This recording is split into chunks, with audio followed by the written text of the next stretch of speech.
Hey everybody, Josh the RV Nerd here at Haylett RV of Coldwater, Michigan with the most popular of the Arctic Wolf fifth wheels, which has become a very popular line, so that's really saying something about this guy. This is the 8,280 pound empty weight Arctic Wolf 287BH, and enjoy our quick little fly through with our floor plan and a flash. The reason this one is so popular, I think, is because it's lighter weight with only one slide and a smaller size. It is far more budget friendly and accessible to a lot of people. The just under 1,400 pound hitch weight does open it up to potential half-ton towing with heavier payload ratings, but you got to keep in mind that is the empty hitch weight of this thing, and I always want to put safety first here. By the time you load this with cargo, you're probably going to want to have closer to, say, an 1,800 to 2,000 pound payload rating to handle one of these safely. But the thing is, it's such a good mix of space, size, features like auto leveling, big bunks in the bunk room with some really good storage back there, true queen bed up front with some extra closet space. But if you're stuck inside on a rainy day, the light, bright feeling, the big windows, the tall ceiling, you don't feel so cooped up and trapped in this thing. It is a really, really smart feature package on this one.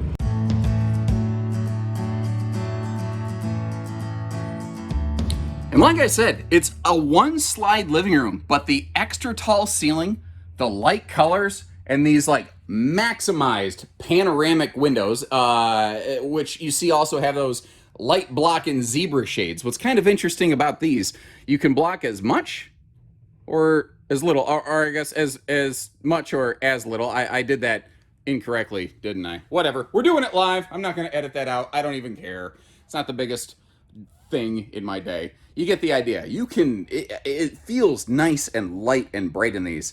The couple cool things here. So that's a sleeper sofa, and that is a full-size True U dinette. So if you need to, you could sleep 2 to potentially 4 people here in the living room, depending on how big and how well they know one another.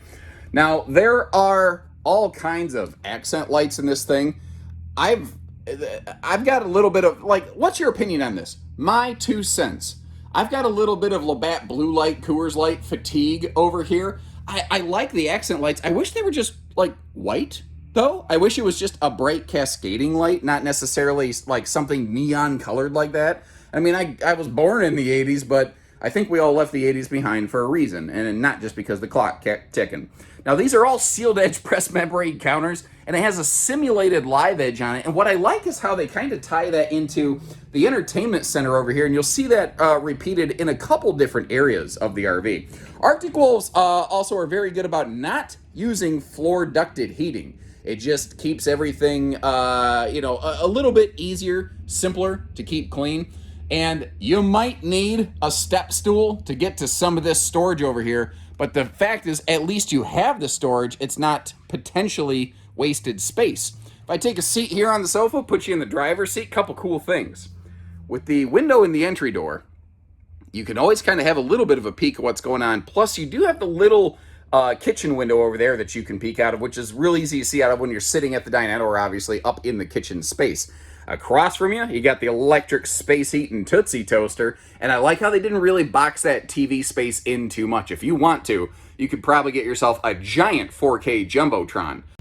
What's also kind of nice about this, it's not just all the dry storage that it gives you, and I mean, it goes all the way up to the ceiling, and it's kind of blank space up there. You might choose to do some extra things, but like some kind of extra shelving or something, but the extra little coat hooks right by the door right there, that's really handy just to be able to walk right inside the door. You could use it as for shoes, although the steps that take us upstairs directly behind where I'm standing right now, they also have like a little mini shoe garage. Now this space up here, again, some of this upper stuff, I get it, it's tall. You might need a step stool to get to it. I would probably need a step stool to get to some of the stuff, and I'm a little bit taller than the average bear. But it's not wasted. At least it's storage, That's one of the things that actually kind of irks me sometimes is when a manufacturer just leaves open air dead space. Do something with it, make it functional. I love that extra full drawer below the oven right there. And below this, that black stainless skirted sink, there's a little pocket. You could put a little wastebasket there. There's a tiny little partition. But I don't think there's really a whole lot behind it. If it were me, I took possession of this RV, one of the things I think I'd be doing is I'd kind of be peeking behind that partition to see if I could open that space up a little bit more. Now, just behind that is actually the outdoor camp kitchen, so maybe there's some wiring there or something they don't want to get screwed up. We've also got that 12-volt DC compressor fridge, super travel-friendly. The RV also doesn't have to be dead-on level for it to work. And just in case you were kind of curious, they make it pretty darn obvious. This has their juice pack solar system. The graphic's a little bubbly, but chances are you're going to peel that off anyway. So there's actually 2 levels to the juice pack now. There's the traditional 50-watt juice pack, which has, it's a good solar just battery tender, basically, just to kind of help keep things topped off. I love those big drawers, man. But the other thing is you can also now upgrade the juice pack to get a second 50-watt panel to get a factory-installed 100-watt total, which is a little bit nicer, obviously, but obviously it'll cost a couple bucks more. How would you want yours built, by the way? 50? 100? Like, what's the correct way to go? I don't know the hard numbers out. Let's say the extra panel's 200 bucks. Is it worth it to you? If you get a chance, leave me a comment like that. Like, our business is super shaped by our viewers. Your feedback, your input really helps us. And kind of like this thing right here. So this has a magnetic held back little backsplash. It actually goes behind the stove over there. But one of the things I thought about when I looked at it is you can set it beside the stove to be a side splash, because for some reason RV manufacturers think that grease only goes backwards, that it doesn't go left and right. And they're wrong. It goes all over the place. Also likes to want to make it bacon sizzle me on the arms. Little nerd sizzle. But enough about me. This bunk room is done well, and I think this is actually one of the major draws to this floor plan. That window up there doesn't open for airflow. I'll always try to point things out that are, good, not good, whatever. Just try to give you the square skinny on things. Like these are 300-pound rated bunks. I like how both beds have their own lights. So this light right here will activate the main cabin lights and basically the lights for the upper bed, while the lower bed maintains its own individual light. So, if somebody wants to read a book or whatever at night, they can do so without really bugging each other. But the outlets all over, that's like just a super definitive Cherokee thing. That window opens for airflow, and the window directly across from it over here, behind door number 1, also opens for awesome airflow. And that tilts open, so that's a really good rainy day space right there. Now, if we go all the way up, there's actually TV hookups here in the bunk room on the ceiling, so that if you wanted to, mount a TV on the wall or something like that, or frankly, with a wood-studded ceiling, I would maybe consider like some kind of ceiling mount if you're so inclined. Another thing this one does here too really well is just some serious storage space that you see in that rear closet. Kids take up so much room, and the ladder that's included to get the kids, or, frankly, with these bigger beds, this could easily be an adult-sized guest sleeping space. That ladder is such a welcome addition that so many manufacturers don't do. And I've mentioned things a couple times, like maybe these Arctic wolves are a little more budget-friendly and whatnot. A lot of people will hear that and instantly think, oh, they're cutting corners. They're not. Everything on this is really done with purpose and intent, and everything is done intelligently. And it's what I call a smart money camper.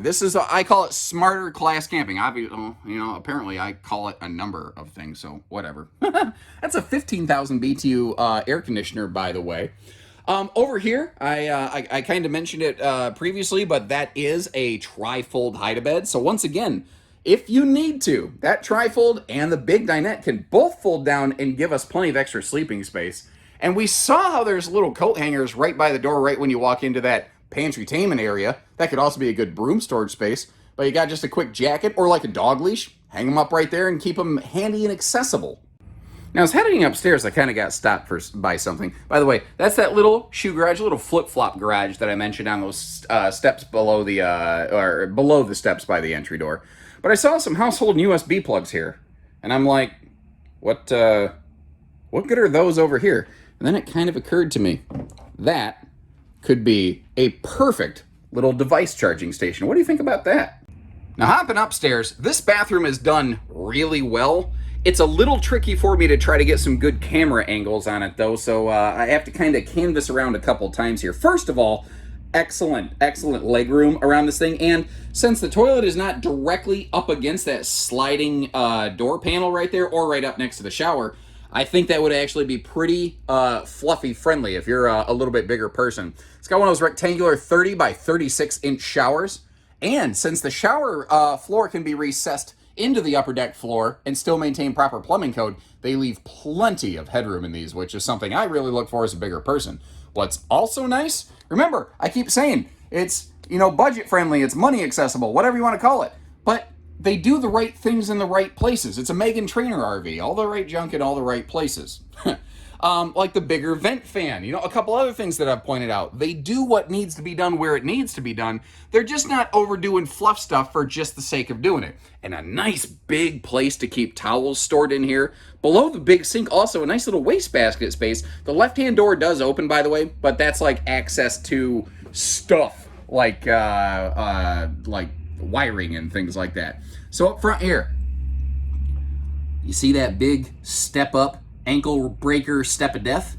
No, you don't. They engineered these RVs so that it doesn't have the step up in the bedroom. And notice, even the full bedroom is carpetless. There's a lot of RVs that'll say, oh, we're a carpetless living room. Then you get up to the bedroom and they're carpet again. Well, I get that this has carpet in the slides. If I'm being fair, I'd like to see that removed at some point. I understand that there's some engineering required to do that, but I like that for the most part, wherever I'm walking is carpetless. Now, a couple cool things over here. That is a true queen bed, by the way, a 60 by 80 true queen. And I like how those are radiused out so nicely so that if you're rolling over, if you get yourself up to kind of investigate a sound at night when you're tired, you're not gonna get jabbed in the shoulder. There's also like the little toe kick space below the drawer right there, the sealed edge countertops on the side. And how about the fact that, again, household and USB outlets on both sides and additional lights that you can reach on both sides. But since they are kind of down and under and tucked away behind that radius work, they're not a direct line of sight that's going to bother your partner near as badly. Now, just to give you an idea what this looks like over here, I left one open, one closed to kind of give you like the before and after effect. And again, I like the symmetry, but if you noticed, that's actually more of a dresser. So you might be going, wait a minute, where do I hang stuff? So if we flip around the other direction, like if you're laying on bed and for some reason you left the closet over here open, that's what that would look like. But I think this is a really, really smart design that several brands have adopted. Arctic Wolf really, I kind of give credit to being the one that made it super popular, though. A bunch of brands have kind of copied this upper deck layout because it gives you good extra closet storage space without the weight and the cost of a second slide out. Now, all Arctic Wolves are 50 amp service standard. If you want to, you can install a second air conditioner right there. That's what that little junction box is for, basically.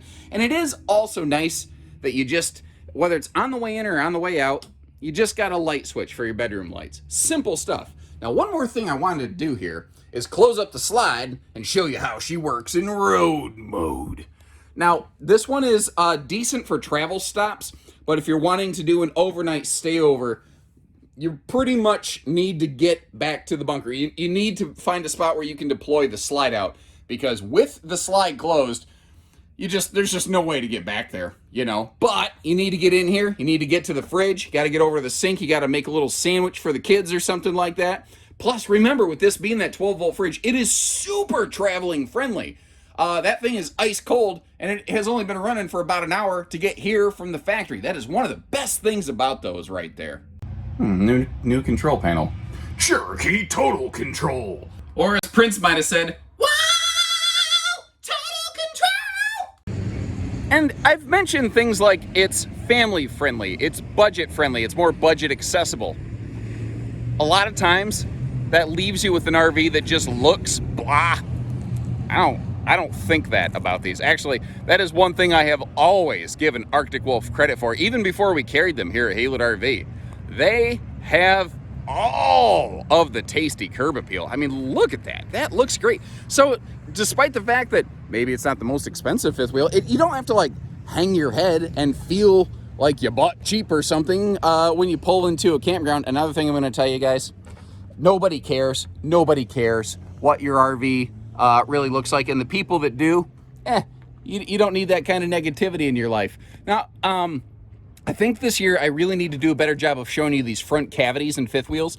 Like up there, you see that battery disconnect switch? That's where the spare tire is going to be located, so it's stored away out of the weather. Some fifth wheels will store the spare tire under the belly, which is fine, it's effective.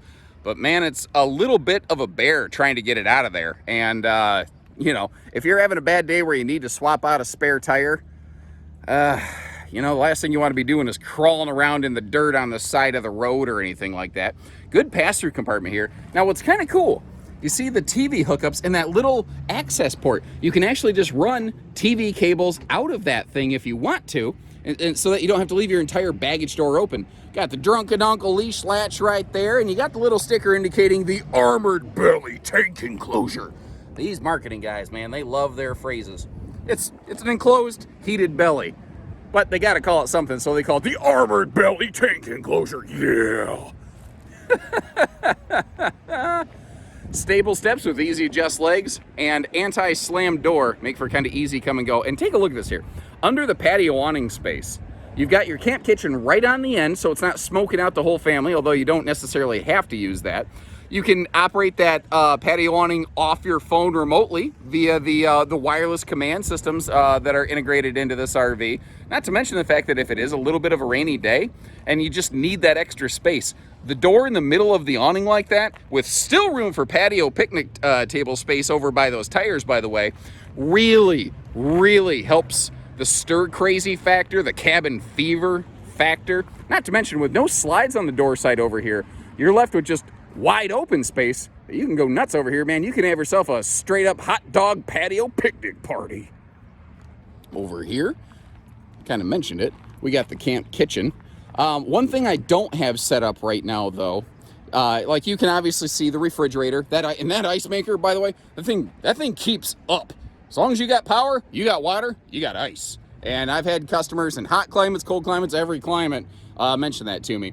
If it were up to me, I would really, really, really prefer a real sink instead of the dump sink. But a thought I had is you could probably find a little wastebasket that you could slot in there and have an outdoor wastebasket space. Now you'd have to pull that out before you slid it closed. Maybe you could put the wastebasket over here in that big cavity we're going to look at in a second. It's just an idea I had. But what I don't have set up is this does have a little water sprayer port over here, and I like having one of those over here on the campsite of the RV. Sometimes you got to have little cleanups on aisle 3 over here. It's not always just on the other side by the sewer station. Now, since the camp kitchen's located kind of in the corner, the camp kitchen's actually located under the kitchen countertop inside. That just left the bunks wide open for storage space. Oh, one thing I want to mention, the entry door.